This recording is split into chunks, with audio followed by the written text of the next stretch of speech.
बहुत बार हमने oil shocks देखे, यानी कि तेल की कीमतें बढ़ती हुई देखी है हमने।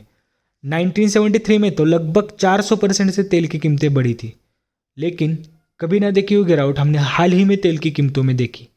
WTI ऑयल की कीमतें तो निगेटिव में चली गई है। आज हम इसी पे बात करने वाले हैं।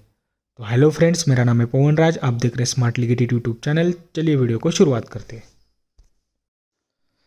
पहले हम आसान भाषा में जान लेते हैं कि WTI oil, Brent crude oil क्या है। WTI ऑयल मेनली बगैर समुद्री सीमा यानी कि ज़मीन से निकाला जाता है और ब्रेंट क्रूड ऑयल समुद्र से निकाला जाता है। WTI ऑयल क्वालिटी में थोड़ा सा ब्रेंट क्रूड ऑयल से हल्का होता है, इसलिए ब्रेंट क्रूड ऑयल की डिमांड WTI ऑयल से ज़्यादा है। मतलब लगभग 2/3 डिमांड ब्रेंट क्रूड ऑयल की है। ब्रेंट क्रूड ऑयल की कीमतें ओपेक यानी कि organisation of the petroleum exporting countries, जिसमें कि Algeria, Iraq, Kuwait, Saudi Arabia इन जैसी कंट्रीज है, उनके तेल के सप्लाई बढ़ाने या घटाने के फैसले के ऊपर डिपेंड है।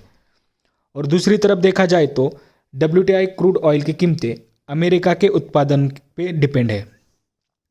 इकोनॉमी का एक बेसिक रूल है, किसी भी चीज़ का प्राइस डिमांड और सप्लाई के ऊपर डिपेंड करता है। यानी कि डिमांड अगर ज़्यादा होगी, सप्लाई कम होगा तो प्राइस ऊपर जाएगी। ऑयल के साथ भी ऐसा ही है। और अगर डिमांड कम होगी और सप्लाई ज़्यादा होगा तो प्राइस नीचे जाएगी। यानी कि कीमतें डिमांड और सप्लाई के ऊपर डिपेंड करती है। आपको पता ही है, लॉकडाउन की वजह से पिछले 1.5 महीने से फ्लाइट नहीं उड़ रही है, इसलिए जेट फ्यूल ऑयल की डिमांड कम हुई है। लोग गाड़ियाँ नहीं चला रहे, इसलिए पेट्रोल और डीजल की डिमांड कम हुई है। फैक्ट्रीज बंद है, इसलिए वहाँ पे क्रूड ऑयल की डिमांड कम हुई है। इसलिए डिमांड कम होने से अचानक से प्राइस भी कम हो गई है। डिमांड कम हुई, प्राइस कम हुई, लेकिन आपको पता ही है कि हाल ही में लगभग सारी ऑयल प्रोड्यूसिंग कंट्रीज में एक प्राइस वॉर चल रहा है। और उसके चलते कोई भी ऑयल प्रोड्यूसिंग कंट्री अपना सप्लाई कम करने के लिए तैयार नहीं थी।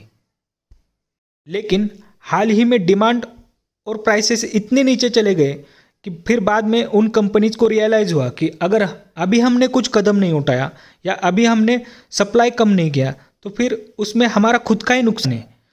और उसी वजह से फाइनली 12 अप्रैल को सऊदी अरेबिया और रशिया के बीच एक डील कंप्लीट हुई। उस डील में सऊदी अरेबिया और रशिया ने 10 मिलियन बैरल्स पर डे इतना ऑयल प्रोडक्शन कम किया। और बाद में USA तथा ओपेक प्रोड्यूसिंग जो अदर कंट्रीज़ है, उन्होंने भी 13 अप्रैल को अपना सप्लाई लगभग 9.7 मिलियन बैरल्स पर डे से कम किया। इसके बावजूद भी 12 अप्रैल को ऑयल प्राइसेस और नीचे क्रैश कर गई और निगेटिव में चली गई। वर्स्ट कंडीशन में तो -$40 पर बैरल तक भी ये कीमतें पहुंच गई। ऐसा क्यों हुआ? वीडियो की शुरुआत में हमने देखा था कि WTI ऑयल बेंचमार्क निगेटिव में चला गया है। तो यह ऑयल बेंचमार्क क्या है, यह हम पहले देखते हैं। नॉर्मली हम कौन सी भी चीज़ खरीदते हैं तो उसमें हम देखते हैं कि उसकी क्वालिटी क्या है, वो किस रीजन से आई है। उसके ऊपर हम उसकी एक प्राइस डिसाइड कर लेते हैं कि हमको इस चीज़ के लिए इतना पे करना है। लेकिन ऑयल के बारे में यह हम कैसे डिसाइड करें? और उसी चीज़ के लिए होते हैं ऑयल बेंचमार्क्स। उसमें हम डिसाइड कर सकते हैं कि नॉर्मली इस रीजन से आने वाले इस क्वालिटी के ऑयल के लिए हम कितने पैसे दें। बेसिकली ऑयल बेंचमार्क एक रेफरेंस लाइन है। वैसे दुनिया में बहुत अलग अलग बेंचमार्क्स है, लेकिन उनमें भी 3 मेन ऑयल बेंचमार्क्स है जिनको सबसे ज़्यादातर रेफरेंस के लिए यूज़ किया जाता है। पहला और सबसे पॉपुलर ऑयल बेंचमार्क है ब्रेंट क्रूड, जो कि UK और नॉर्वे के पास जो नॉर्थ सी है वहाँ से जो ऑयल निकाला जाता है उसके ऊपर डिपेंड है। दूसरा बेंचमार्क है वेस्ट टेक्सास इंटरमीडिएट यानी कि WTI। ये USA के लैंड से निकाले जाने वाला जो ऑयल है उसके ऊपर डिपेंड होता है। और तीसरा बेंचमार्क है दुबई ओमान, जिसमें जो अरब कंट्रीज़ है उनसे निकलने वाला ऑयल कंसीडर किया जाता है।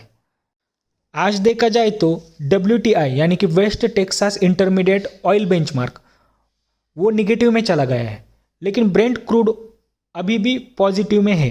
हालांकि उसकी कीमतें बहुत घट गई है, लेकिन ऐसा क्यों? क्योंकि पहली बात तो ब्रेंट क्रूड ऑयल समुद्र से निकाला जाता है और उसको स्टोर करना, शिप से ट्रांसपोर्ट करना कंपैरेटिवली ईजी है। और WTI ऑयल देखा जाए तो लैंड से निकालकर पाइपलाइन से ट्रांसपोर्ट करके उसको लेके जाना और स्टोर करना भी थोड़ा सा डिफिकल्ट है कंपैरेटिवली। अब डिलीवरी पॉइंट्स की बात करें तो WTI ऑयल के लिए ओखलामा जो कि USA में है वह इकलौता डिलीवरी पॉइंट है, जबकि ब्रेंट क्रूड ऑयल के लिए मल्टीपल डिलीवरी पॉइंट्स है। यानी कि देखा जाए तो WTI ऑयल के पास डिलीवरी पॉइंट भी एक ही है और स्टोरेज की भी समस्या है। इस वजह से USA के ऑयल प्रोड्यूसर्स को स्टोरेज की इतनी प्रॉब्लम हो गई है कि उनके लिए ऑयल स्टोरेज एक समस्या बन गई है।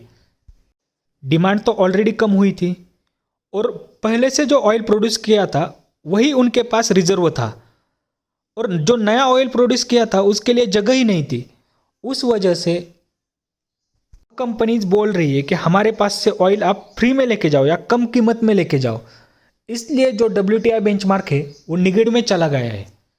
अंतर्राष्ट्रीय बाजार में तो ऑयल की कीमतें कम हुई है, लेकिन एक महीने से ज़्यादा हमारे देश में पेट्रोल और डीजल की कीमतें एक ही स्तर पर कायम है।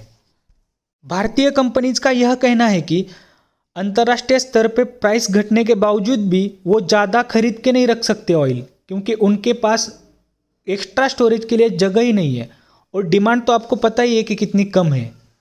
और किसी तरह अगर हमारी सरकार ने कम कीमत में ऑयल खरीद भी लिया तो भी जो कोरोना की वजह से जो इकोनॉमी का नुकसान हुआ है, जो इकोनॉमी अनस्टेबल हुई है, उसको स्टेबल करने के लिए हम जैसे आम लोगों को कम कीमत में पेट्रोल डीजल या ऑयल मिलने की संभावना कम ही है।